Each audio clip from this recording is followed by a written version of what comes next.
Kan dilanjutkan untuk terdakwa kasus Subagiono.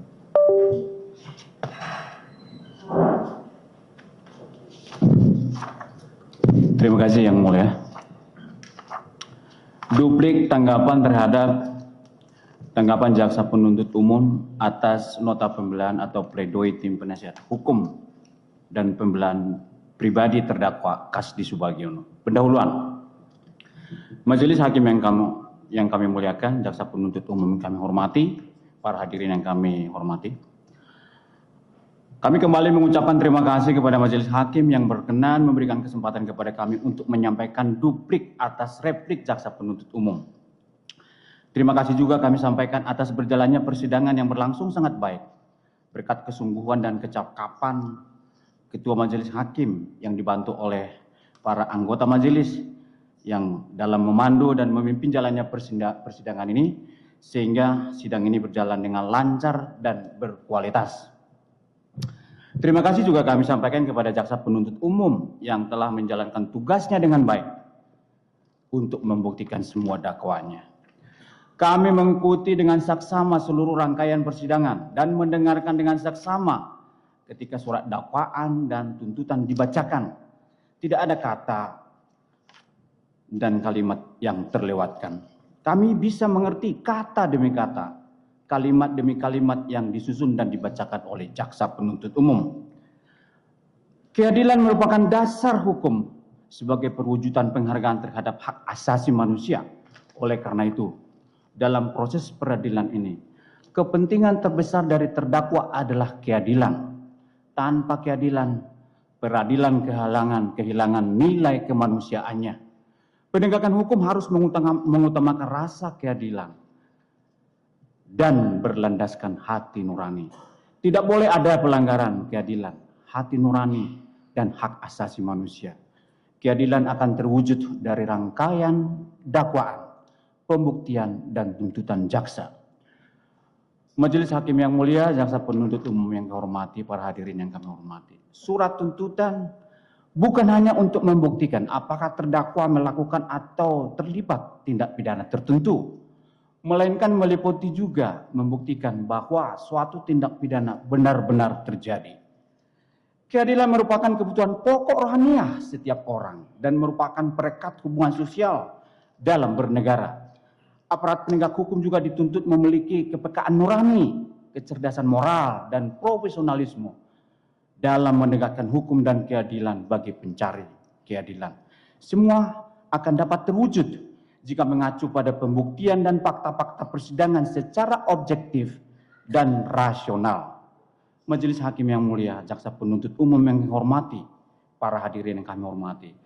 Sejak ditahan dan diadili di pengadilan, terdakwa Kasdi Subagiono merasa hampa dan merasa bingung atas tuduhan yang didakwakan oleh jaksa penuntut umum. Karena sesungguhnya apa yang dituduhkan pada diri terdakwa hanyalah akibat yang harus ditanggungnya atas sebab yang tidak dilakukannya. Namun semata-mata karena melaksanakan perintah atasan berupa permintaan uang untuk keperluan Syahrul Yassin Limpo dan keluarganya yang disampaikan salah satunya melalui terdakwa dan diteruskan kepada eselon 1 dan bawahan lainnya di Kementerian Pertanian Republik Indonesia. Kepada jaksa penuntut umum yang telah menyampaikan tuntutan dan menyatakan terdakwa Kasdi Subagiono terbukti melakukan tindak pidana sebagaimana dimaksud dalam dakwaan pertama, kami selaku penasihat hukum pada dasarnya mengucapkan apresiasi dan terima kasih. Namun demikian, terdakwa memiliki hak untuk melakukan pembelaan. Pembelaan yang dibuat oleh terdakwa sendiri maupun oleh kami penasihat hukum bukan untuk melawan atau mematahkan surat tuntutan, melainkan sebagai upaya untuk mencari sebenar-benarnya keadilan dan kebenaran yang hakiki. Suatu perbuatan dikatakan telah melanggar hukum dan dapat dikenakan sanksi pidana, maka harus dipenuhi dua unsur, yakni adanya unsur actus reus atau unsur esensial dari kejahatan, physical element, dan mens rea atau mental element, yaitu keadaan sikap batin si terdakwa. Sebagaimana azas hukum kita, actus non facit reum nisi mens sit rea dalam hukum pidana, yang pada pokoknya bahwa suatu perbuatan tidak dapat menjadikan seseorang bersalah bila mana maksudnya tidak bersalah. Dalam kaitan ini kita mengenal azas dalam hukum pidana yang menyatakan bahwa seseorang tidak dapat dihukum jika tidak terdapat kesalahan pada diri terdakwa. Asas ini dikenal dengan asas tiada pidana tanpa kesalahan. Greenstraff Sonderschuld. Setelah mencermati secara seksama tanggapan jaksa penuntut umum atas nota pembelaan terdakwa Kasdi Subagiono dan nota pembelaan dari kami penasihat hukumnya yang dinyatakan sebagai satu kesatuan dan tidak dibuat secara terpisah, sebagaimana kami bacakan pada sidang hari Kamis tanggal 8 Juli 2024. Maka dengan ini kami sampaikan duplik atas replik jaksa penuntut umum tersebut sebagaimana kami uraikan di bawah ini. Majelis Hakim yang mulia, jaksa penuntut umum yang kami hormati, para hadirin yang kami hormati. Esensi dan nota pembelaan kami pada dasarnya adalah bahwa perintah permintaan uang dari Syahrul Yassin Limpo kepada terdakwa baik secara langsung maupun melalui Imam Mujahidin Fahmi, Panji Harjanto, Muhammad Hatta, dan Joyce Triatman untuk keperluan Syahrul Yassin Limpo dan keluarganya sudah menjadi fakta hukum yang tak terbantahkan. Hal itu diakui oleh terdakwa sejak dari saat penyidikan hingga penuntutan seperti diungkap terdakwa dalam sidang ini. Hal ini bersesuaian dengan keterangan dari para saksi Momon Rusmono, Maman Suherman, Panji Harjanto, Imam Mujahidin, Ahmad Musafak, Sugeng Priyono, Merdian Trihadi, Ali Jamil Harahap, Sukim Supandi, Nasrullah, Makmun, Prihasto Setianto, Suwandi, Andi Nur Alamsyah, Fazri Jufri, Julkipli, dan Joyce Triatman yang lebih dikenal dengan perintah berjenjang. Kedua, bahwa perintah Syahrul Yassin Limpo kepada terdakwa dan para bawahan di Kementan tersebut dilakukan karena adanya unsur keterpaksaan. Karena apabila tidak dituruti, maka jabatan terdakwa Kasdi Subagiono dapat terancam, dimutasi, dibebas tugaskan atau bahkan dinonjobkan sebagaimana dialami oleh para pegawai Kementan lainnya yang merasa terpaksa dan takut karena menteri marah. Sudah pula menjadi fakta hukum bahwa praktek sharing ini sudah diketahui semua orang dan menjadi suatu kebiasaan di Kementan serta bukan rahasia lagi. Semua bagian di Kementan mengetahui bahwa praktek ini sudah terjadi sejak zaman Sekjen Momon Rusmono, yakni pada tahun 2020 atau sejak Syahrul Yassin Limpo menjabat sebagai Menteri Pertanian pada tahun 2019. Sebagaimana disebutkan para saksi antara lain Isnar Widodo, Merdian Trihadi, Abdul Hafid, Arif Sofyan, Hermanto, Muhammad Soleh Mukhtar, Priasto Setianto, Jufri, Fahri Jufri, dan Dedi Nur Syamsi.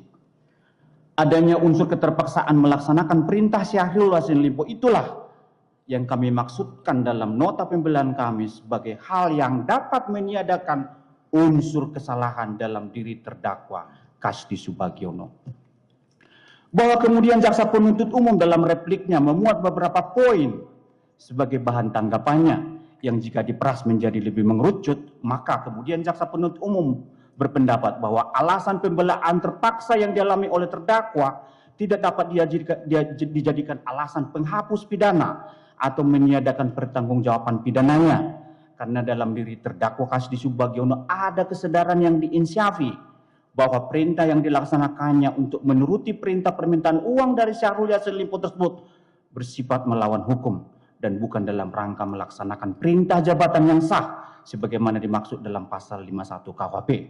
Sehingga oleh karenanya terdakwa dipandang sebagai pihak yang turut memuluskan permintaan Syahrul Yassin Limpo sebagai orang yang turut serta dalam melakukan tindak pidana secara bersama-sama dengan Syahrul Yassin Limpo dan Muhammad Hatta. Bahwa padahal awal mula permintaan uang adalah berasal atau diinisiasi oleh Syahrul Yassin Limpo selaku inisiator atau pemberi perintah, sedangkan terdakwa selaku pihak yang diperintah hanya melaksanakan perintah atasan karena terpaksa dan merasa tertekan serta berada dalam kondisi ketakutan dan kekhawatiran bahwa sewaktu-waktu ia dapat dicopot, dimutasi atau dinonjobkan dari jabatannya.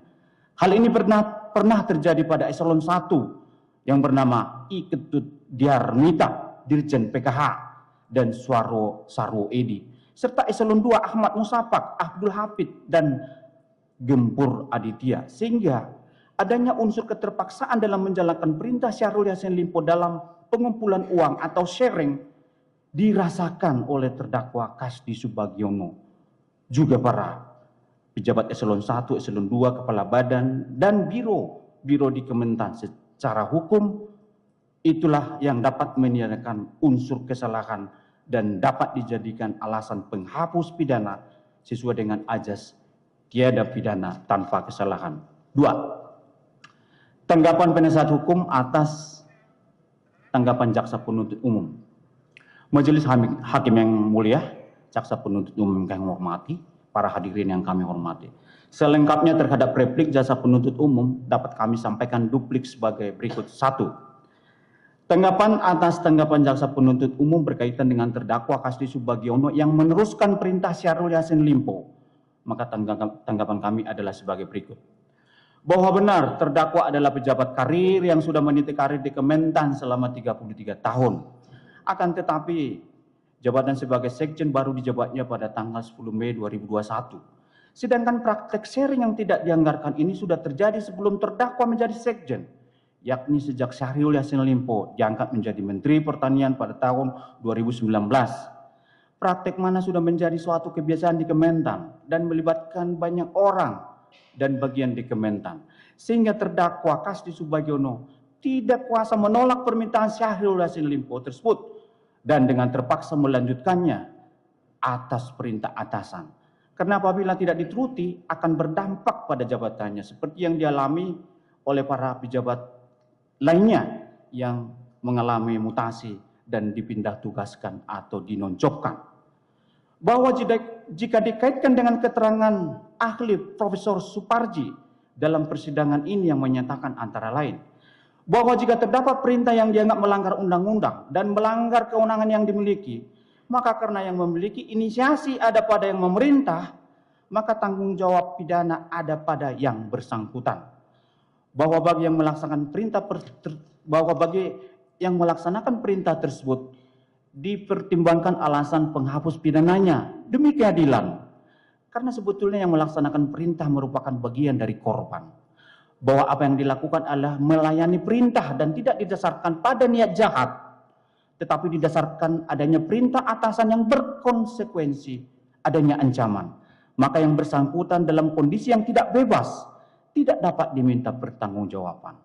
Bahwa apabila ternyata tidak ada niat jahat dan tidak ada keuntungan yang didapat, maka pertanggungjawaban itu ada pada yang menyuruh melakukan. Bahwa oleh karena itu, meskipun perintah Syahrul Yassin Limpo kepada terdakwa bersifat melawan hukum, karena sumber uang untuk keperluan Syahrul Yassin Limpo dan keluarganya tersebut berasal dari uang non-budgeter, namun adanya keterpaksaan karena menteri marah jika tidak memenuhi permintaan tersebut, bahkan terdakwa dapat dimutasi, dipecat, atau dinonjolkan seperti yang terjadi pada I Ketut Diarmita, Sarwo Edi, Ahmad Musapak, Abdul Hafid, dan Gempur Aditya, sehingga terjadi dilema atau situasi fisiologis yang menghantui terdakwa yang karena penuh keterpaksaan adanya ancaman dan kekhawatiran bahwa menteri marah dan sewaktu-waktu dapat mencopot terdakwa dari jabatannya, maka situasi itu menyebabkan terdakwa berada pada situasi yang tidak ada kehendak bebas dan kesadaran yang objektif bahwa perintah Syahrul Yassin Limpo tersebut bersifat melawan hukum. Bahwa dengan demikian tanggapan kami atas tanggapan jaksa penuntut umum tersebut beralasan dan dapat diterima. 2. Tanggapan atas tanggapan jaksa penuntut umum terkait bahwa terdakwa adalah pelaku bukan korban dan terdakwa adalah representasi dari Syahrul Yassin Limpo yang turut serta bersama Imam Mujahidin dan Muhammad Hatta untuk menguntungkan Syahrul Yassin Limpo, maka tanggapan kami adalah sebagai berikut. Bahwa tidaklah benar bahwa terdakwa sebagai representasi dari Syahrul Yassin Limpo karena terdakwa menduduki jabatan sekjen murni karena kemampuan, kapasitas, pengalaman, dan kecakapan terdakwa sebagai pejabat karir sebagaimana diakui oleh saksi Momon Rusmono, Imam Mujahidin, Bahkan oleh saksi mahkota, Syahrul Yassin Limpo sendiri mengakui bahwa terdakwa sangat profesional. Representasi yang diartikan sebagai orang kepercayaan atau orang dekat Syahrul Yassin Limpo justru ada pada diri Imam Mujahidin dan Muhammad Hatta yang memang sudah saling kenal dan saling dekat sejak dari Sulawesi Selatan. Bahwa terkait pengumpulan uang untuk keperluan Syahrul Yassin Limpo dan keluarganya tersebut tidak seluruhnya diketahui oleh terdakwa, malahan sangat banyak yang tidak melalui terdakwa. Misalnya pada tahun 2020, Syahrul Yassin Limpo memerintahkan Momon Rusmono untuk keperluan kado ulang tahun jam tangan senilai 14 juta dan jam tangan gosok. Juga ada yang melalui Muhammad Hatta dan Panji Haryanto, serta ada juga yang melalui Imam Mujahidin yang jumlahnya sangat banyak, sebagaimana kami sebutkan dalam tabel dalam pledoi pada halaman 53 sampai 61. Bahwa perintah Syahrul Yassin Limpo kepada Momon Rusmono pada dasarnya adalah sama dengan perintah yang disampaikan kepada terdakwa, baik secara langsung maupun melalui Muhammad Hatta atau Imam Mujahidin. Meskipun ada penyebutan di ayun-ayun dalam tanda kutip atau seperti diulur-ulur atas permintaan Syahrul Yassin Limpo tersebut, tapi pada kenyataannya Momon Rusmono tetap saja merealisasikan perintah Syahrul Yassin Limpo tersebut. Sehingga tidaklah benar apabila Momon Rusmono disimpulkan sebagai menyadari bahwa perintah Syahrul Yassin Limpo bersifat melawan hukum, sedangkan terdakwa disebutkan sebagai sebaliknya. Bahwa terdakwa yang dikesankan dalam tanda kutip aktif memerintah bawahan untuk memenuhi permintaan Syahrul Yassin Limpo tersebut, maka hal itu terjadi karena berpangkal dari sumber desakan yang sama, yakni diperintahkan Syahrul Yassin Limpo. Hal ini bersesuaian dengan keterangan Prihasto Setianto, Fajri Zubri, dan Dedi Nur Syamsi yang menyatakan bahwa terdakwa diyakini diperintahkan atasan untuk memenuhi permintaan Syahrul Yassin Limpo. Dengan demikian, tidaklah benar apabila dikesankan bahwa terdakwa yang melaksanakan perintah Syahrul Yassin Limpo tersebut untuk menunjukkan loyalitas semata-mata untuk mempertahankan jabatan selaku sekjen, melainkan semata-mata hanya melaksanakan perintah atasan tanpa memikirkan apakah perintah itu berdampak pada terdakwa atau orang lain. Dengan demikian, tanggapan kami atas tanggapan jaksa penuntut umum ini beralasan dan sepatutnya diterima. 3. Tanggapan atas tanggapan jaksa penuntut umum terkait terdakwa Kasdi Subagiono yang melaksanakan perintah atasan karena jabatan sekjen yang dirintis sudah lama sehingga sulit baginya mengelak, padahal dapat saja mundur dari jabatannya tersebut. Maka tanggapan kami adalah sebagai berikut. Bahwa dalam perjalanannya perintah permintaan uang Syahrul Yassin Limpo ini sudah menjadi kebiasaan di Kementan. Semua orang sudah mengetahuinya dan semua melaksanakan karena terpaksa dan tidak ada pejabat yang berani menolaknya. Hal itu dialami oleh terdakwa. Selain karena perintah ini sudah berlangsung sejak tahun 2020, sehingga pada saat kesekjenan terdakwa pada pertengahan tahun 2021, terdakwa tidak kuasa juga menolak melaksanakan perintah Syahrul Yassin Limpo ini. Karena apabila tidak menurutinya, lagi-lagi maka berdampak pada jabatannya berupa pencopotan, dimutasi, atau dinonjobkan seperti yang terjadi pada eselon Iketut Diarmida, Sarwo Edi, Ahmad Musapak, Abdul Hafiz, dan Gempur Aditya. Bahwa secara ideal opsi mundur bagi terdakwa Kasdi Subagiono dapat saja ditempuh. Akan tetapi itulah dilema yang dihadapi oleh terdakwa. Karena terpaksa harus melaksanakan perintah Syahrul Yassin Limpo karena takut dimutasi atau dipecat atau dinonjobkan. Sementara ada tanggung jawab yang sangat besar terhadap institusi Kementerian Pertanian untuk melayani kepentingan publik. Mengingat Kementerian Pertanian adalah ujung tombak dalam pengadaan swasembada pangan. Dan Sekjen adalah salah satu jabatan yang strategis dalam rangka pengamanan tersebut. Sehingga dilema itu terus menghantui terdakwa dan dirasakan juga sebagai tekanan fisiologis terus menerus. Bahwa pada akhirnya sekali lagi dilema itu sendiri adalah suatu kondisi fisiologis yang membuat terdakwa pada posisi tertekan secara konstan dan terus menerus. Sehingga kondisi dilematis tersebut sudah merupakan suatu tekanan tersendiri yang terus menghantui terdakwa akibat perintah yang tidak berhenti dari Syahrul Yassin Limpo. Bahwa dunia yang kita hadapi sekarang ini tidaklah dunia yang ideal.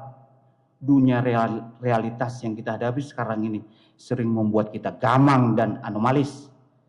Terdakwa Kasdi Subagiono yang sudah meniti karir puluhan tahun, sehingga mundur dari jabatan dan meninggalkan jabatannya begitu saja bukanlah suatu solusi yang baik dan tidak menyelesaikan masalah, mengingat terdakwa juga memiliki tanggung jawab atas pekerjaan-pekerjaannya sebagai sekjen agar tetap terlaksana dan berjalan baik dalam melayani kepentingan umum dan masyarakat. Dengan demikian, tanggapan kami atas tanggapan jaksa penuntut umum terkait hal ini beralasan dan sepatutnya dapat diterima. 4. Tanggapan atas tanggapan jaksa penuntut umum terkait terdakwa Kasdi Subagiono dikatakan sebagai koordinator pengumpulan uang untuk kepentingan atau keperluan Syahrul Yassin Limpo adalah sebagai berikut. Bahwa sekali lagi, adanya kesan terdakwa Kasdi Subagiono aktif menagih kepada para eselon 1 atau bawahan. Hal itu terjadi karena adanya desakan dan tekanan dari Syahrul Yassin Limpo, sebagaimana dibenarkan oleh para saksi Dedi Nur Samsi dan Prihasto Setianto yang mengaku bahwa terdakwa dipaksa atasan, dalam hal ini Syahrul Yassin Limpo. Bahwa sedangkan terkait adanya penyampaian terdakwa kepada Momon Rusmono bahwa Syahrul Yassin Limpo memintanya agar tidak usah lagi mendampingi menteri terkait kunjungan ke daerah bencana Pandeglang atas ketiadaan uang bantuan bencana saat itu, tidaklah dapat ditafsirkan sebagai bentuk bahwa terdakwa Kasdi Subagiono sebagai orang kepercayaan Syahrul Yassin Limpo yang saat itu masih menjabat sebagai Dirjen Perkebunan hingga menjabat sebagai sekjen. Karena sudah suatu kebiasaan bahwa kunjungan menteri ke daerah bencana biasanya didampingi oleh eselon 1 dan juga sekjen atas kebutuhan. Adapun terdakwa saat itu adalah eselon 1 ikut mendampingi menteri semata-mata karena sudah semacam protap di Kementan untuk mendampingi menteri adalah para eselon 1. Bahwa jikapun belakangan terdakwa menjadi sekjen, bukan karena terdakwa Kasdi Subagiono sebagai orang kepercayaan atau karena dianggap sering mendampingi menteri saat itu, melainkan murni karena kualifikasi terdakwa. Bahkan Momon Rusmono sendiri yang merekomendasikan terdakwa sebagai sekjen. Sehingga jika Momon Rusmono saat itu merasa dikorbankan Syahrul Yassin Limpo dalam tanda kutip atas kedekatannya dengan terdakwa, quote non, mustahil Momon Rusmono merekomendasikan terdakwa Kasdi Subagiono sebagai sekjen atau yang menggantikannya. Mengingat sebenarnya pada saat itu Momon Rusmono sebenarnya sudah memasuki usia pensiun, yang dengan sendirinya tidak cukup membuktikan bahwa pergantian Momon Rusmono sebagai sekjen kepada terdakwa Kasdi Subagiono berkaitan dengan peristiwa Pandeglang.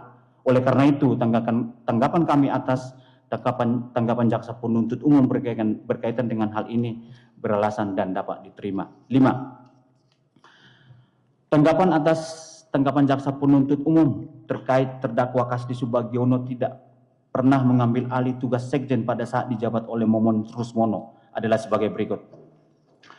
Bahwa soal kedekatan antara terdakwa dan Syahrul Yassin Limpo secara keseluruhan adalah kedekatan karena kedinasan, karena banyak tugas yang diterima oleh terdakwa dari Syahrul Yassin Limpo selaku menteri, sehingga kedekatan kedinasan tersebut memang tidak bisa dihindari. Bahwa kan tetapi jika dikaitkan dengan peristiwa Pandeglang di mana Syahrul Yassin Limpo marah kepada Momon Rusmono karena tidak mempersiapkan uang bantuan bencana, yang mana kemarahan Syahrul Yassin Limpo tersebut disampaikan melalui terdakwa yang pada pokoknya agar Momon Rusmono tidak usah lagi mengikuti kunjungan menteri kecuali atas arahan menteri, maka adanya kesimpulan jaksa penuntut umum yang menyatakan sejak saat itu terdakwa lebih sering mendampingi Syahrul Yassin Limpo meskipun terdakwa masih menjabat Dirjen Perkebunan adalah kesimpulan yang tidak didukung fakta persidangan secara meyakinkan dan tidak tergambar adanya kepentingan terdakwa Kasdi Subagiono yang merugikan Momon Rusmono, sebab sampai diangkatnya terdakwa menjadi sekjen justru direkomendasikan Momon Rusmono karena Momon Rusmono sendiri memang sudah memasuki usia pensiun. Bahwa dengan kata lain, peristiwa Pandeglang tidak terkait dengan pengangkatan terdakwa sebagai sekjen, karena jabatan sekjen yang diduduki terdakwa melalui mekanisme yang akuntabel sesuai kapasitas dan pengalaman terdakwa Kasdi Subagiono selaku pejabat karir di Kementerian Pertanian. bahwa fakta persidangan menunjukkan Syahrul Yassin Limpo justru lebih dekat dan sering bersama-sama dengan Muhammad Hatta dan Imam Mujahidin karena sama-sama berasal dari Sulawesi Selatan, sedangkan kedekatan dengan terdakwa lebih pada kedekatan karena kedinasan. Sehingga anggapan seolah-olah terdakwa mengambil alih tugas Sekjen Momon Rusmono pada saat terdakwa masih sebagai Dirjen Perkebunan adalah kesimpulan yang tidak berdasar. Bahwa dengan demikian tanggapan kami atas tanggapan jaksa penuntut umum berkaitan dengan hal ini beralasan secara hukum dan patut diterima. 6. Tanggapan jaksa penuntut umum berkaitan dengan niat korupsi yang tidak ada pada diri terdakwa Kasdi Subagiono karena melaksanakan perintah jabatan dari atasan, yakni dari Syahrul Yassin Limpo, adalah sebagai berikut. Bahwa benar perintah Syahrul Yassin Limpo pada saat terdakwa sebagai Dirjen Perkebunan, yaitu pada tahun 2020 sampai dengan 2021, banyak dilakukan melalui Imam Mujahidin, Muhammad Hatta, dan Momon Rusmono. Terdakwa Kasdi Subagiono selaku eselon 1 saat itu justru pihak yang diminta atau diperintah untuk ikut berkontribusi pengumpulan uang untuk kepentingan atau keperluan Syahrul Yassin Limpo dan keluarganya. Bahwa akan tetapi tidaklah benar bahwa peran Imam Mujahidin diambil alih oleh terdakwa selaku sekjen untuk keperluan pengumpulan uang tersebut. Fakta persidangan begitu banyak uang, barang dan fasilitas yang diterima, dinikmati dan diperoleh Syahrul Yassin Limpo tanpa melalui atau tanpa sepengetahuan terdakwa. Sebagaimana termuat dalam tabel penerimaan dan pengeluaran yang dibuat oleh saksi Karina atau saksi Pachri Jufri atau saksi Eko Sasmito yang menunjukkan begitu banyak uang mengalir ke Syahrul Yassin Limpo tanpa melalui terdakwa. Bahwa fakta persidangan membuktikan begitu banyak uang, barang dan fasilitas dinikmati Syahrul Yassin Limpo dan hanya sebagian yang melalui terdakwa. Seperti sudah kami uraikan dalam tabel dalam nota pembelaan pada halaman 53 sampai 59. Namun di satu sisi terdakwa sendiri tidak ada menikmati keuntungan material apapun dari praktek sharing ini. Maka sekalipun Syahrul Yassin Limpo dan keluarga ada menikmati keuntungan praktek sharing ini, namun hal itu tidak menjadi tujuan dari terdakwa selain semata-mata hanya untuk melaksanakan perintah atasan. Bahwa orientasi atau tujuan dari terdakwa Kasdi Subagiono dengan Syahrul Yassin Limpo berbeda, di mana Syahrul Yassin Limpo berniat untuk menerima, meminta dan menikmati uang, barang dan fasilitas, sedangkan terdakwa Kasdi Subagiono semata-mata hanya menjalankan perintah atasan tanpa memikirkan manfaat ekonomi dari menjalankan perintah dimaksud, sehingga tidak terjadi kesamaan kehendak, meeting of mind dari keduanya. Maka menurut hemat kami, unsur pasal 12 huruf E kecil tidak terpenuhi. Dengan demikian, tanggapan kami atas tanggapan jaksa penuntut umum berkaitan dengan hal ini beralasan secara hukum dan patut diterima. 7. Tanggapan atas tanggapan jaksa penuntut umum terkait terdakwa Kasdi Subagiono yang tidak mengetahui bagaimana bawahan memenuhi permintaan Syahrul Yassin Limpo adalah sebagai berikut. Bahwa terdakwa yang meneruskan perintah permintaan uang dari Syahrul Yassin Limpo kepada bawahan eselon 1, eselon 2, kepala biro, kepala badan, dan direktorat di Kementan secara berjenjang, tanpa diketahui bagaimana bawahan tersebut memenuhi perintah permintaan uang itu, apakah misalnya meminjam ke pihak swasta, vendor, atau memotong anggaran secara fiktif atau markup, bukanlah atas arahan atau perintah terdakwa Kasdi Subagiono. Hal ini dibenarkan oleh Zulkifli, Sukim Supandi, dan Nasrullah yang bersesuaian dengan keterangan saksi Hendra selaku vendor yang merasa tidak pernah berhubungan dengan terdakwa, sebagaimana bersesuaian juga dengan keterangan Ahmad Musafak, Isnar Widodo, Raden Kiki Mulia Putra, dan Aris Adrianto. Bahwa soal besaran anggaran di Kementan, semua eselon 1 mengetahuinya, termasuk juga diketahui oleh terdakwa. Akan tetapi, sepanjang menyangkut anggaran non budgeter, maka hal itu tidak di bawah pengelolaan terdakwa selaku sekjen. Meskipun berada pada kesekjenan seperti Biro Umum dan Pengadaan.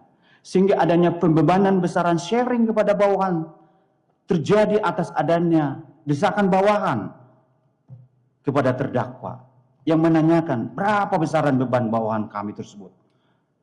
Hal itu tidak dibantah oleh saksi Zulkifli dan saksi Ali Jamil sendiri menyatakan besaran tersebut tidak ada disebutkan oleh terdakwa. Bahwa adanya permintaan uang atau barang dan berbagai fasilitas yang diperuntukkan bagi keperluan Syahrul Yassin Limpo dan keluarganya oleh Biro Umum dan Pengadaan, seperti antara lain keperluan perawatan kulit, skincare, pembelian parfum atau biaya operasional istri Syahrul Yassin Limpo, tidak atas arahan terdakwa, melainkan langsung dari keluarga Syahrul Yassin Limpo kepada biro dimaksud. Hal ini dapat dilihat dari keterangan saksi Arif Sofian misalnya yang mengatakan bahwa biaya operasional Ibu Menteri sebesar 30 juta per bulan sudah ada sejak zaman Momon Rusmono di tahun 2020, sehingga tidaklah tepat secara hukum meminta pertanggungjawaban pidana kepada terdakwa Kasdi Subagiono atas praktek sharing yang tidak terjadi pada masa kesekjenannya. Bahwa dengan demikian, tanggapan kami atas tanggapan jaksa penuntut umum ini beralasan dan dapat diterima. 8. Tanggapan atas tanggapan jaksa penuntut umum terkait adanya uang 550 juta yang dipergunakan untuk membayar jasa penasihat hukum Febri Diansyah adalah sebagai berikut. Bahwa orang yang berterus terang pertama kali mengungkap praktek sharing ini adalah terdakwa Kasdi Subagiono. Hal itu diungkapkannya pada saat adanya penyelidikan oleh KPK.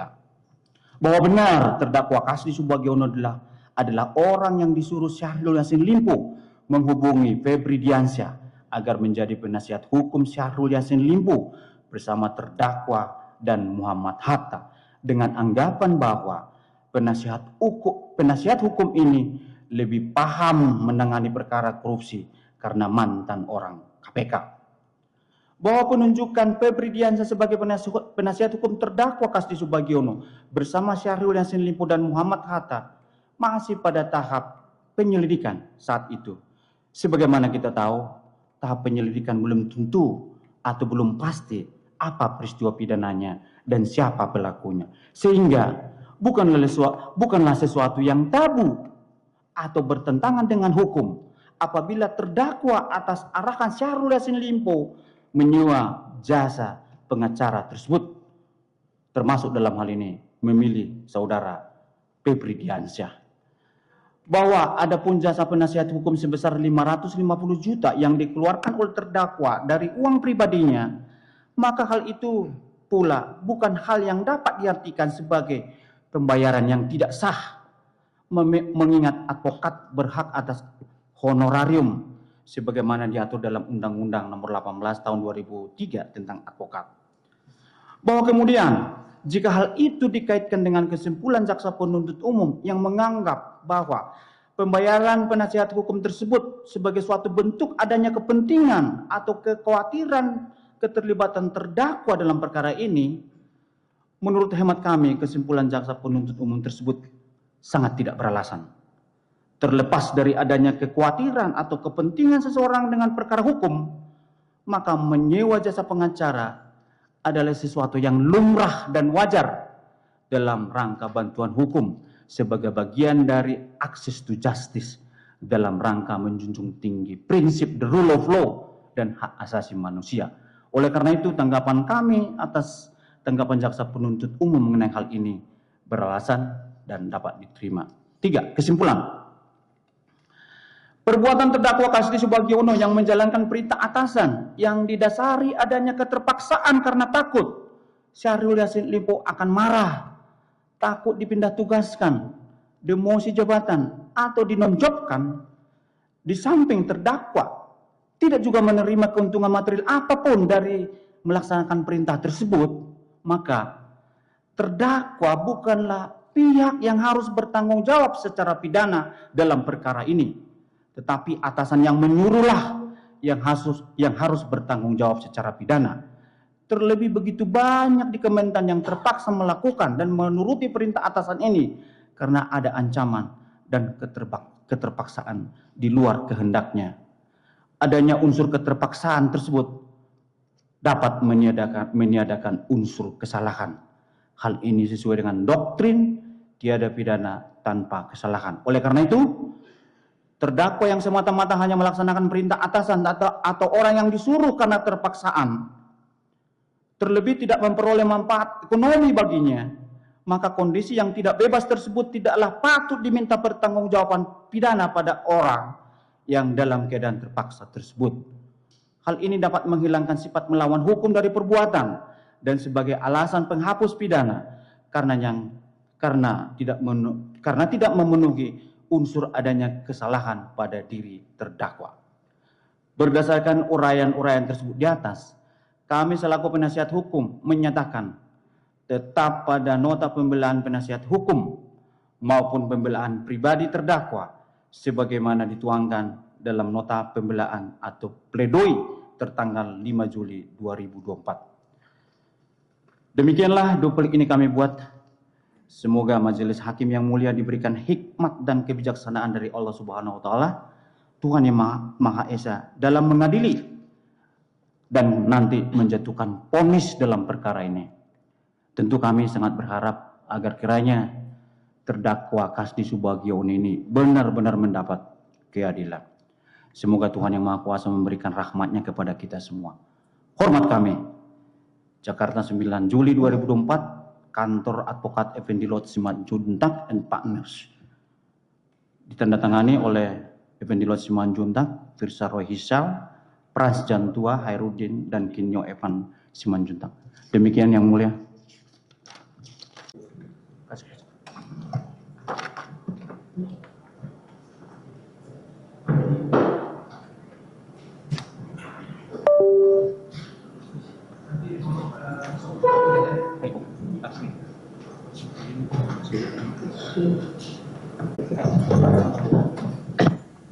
Baik ya, sudah sama-sama kita mendengar duplik atau tanggapan terhadap replik penuntut umum yang sudah dibacakan oleh masing-masing terdakwa secara berturut-turut. Ya, untuk itu acara jawab menjawab sudah selesai.